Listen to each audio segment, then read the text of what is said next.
यवतमाळच्या घाटंजी तालुक्यामध्ये जुनोनी या गावामध्ये चक्क पुराच्या पाण्यातनं अंत्ययात्रा काढावी लागली। गावात स्मशानभूमी नसल्याने ग्रामस्थांना अंत्यविधीसाठी दुसऱ्या ठिकाणी जावं लागतं, पण या ठिकाणी जाण्यासाठी साधा रस्ताही नाही। पावसाळ्यात तर अनेकांनाही संकटाचा सामना करावा लागत असल्यानं ग्रामस्थांचं म्हणणं आहे।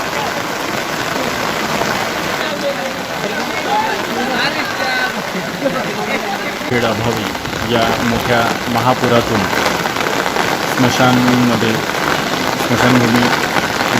नसल्यामुळे प्रेत इथूनच करते का? पुराच्या पाण्यात इथं अंत्ययात्रा नेण्याची वेळ आलेली आहे। यवतमाळमधली ही भीषण दृश्य बघायला मिळत आहेत। त्या ठिकाणी स्मशानभूमी नसल्याने दुसऱ्या ठिकाणी जावं लागतं आणि तिथेही जाण्यासाठी रस्ता उपलब्ध नाही।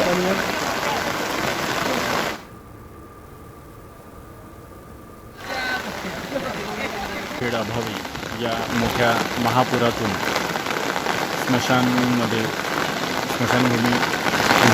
नसल्यामुळे प्रेत इथूनच करते का? घटना घडली आहे। एक वयोवृद्ध महिला, ज्या महिलेचे वय 75 ते 80 असेल, ती आज मृत पावली होती। तिचा मृतदेह अंत्यविधीसाठी नेत असताना खूप मोठ्या प्रमाणामध्ये गावामध्ये पाऊस पडला होता। त्या पावसाच्या पाण्यामधून तिला अंतिमसाठी नेत असताना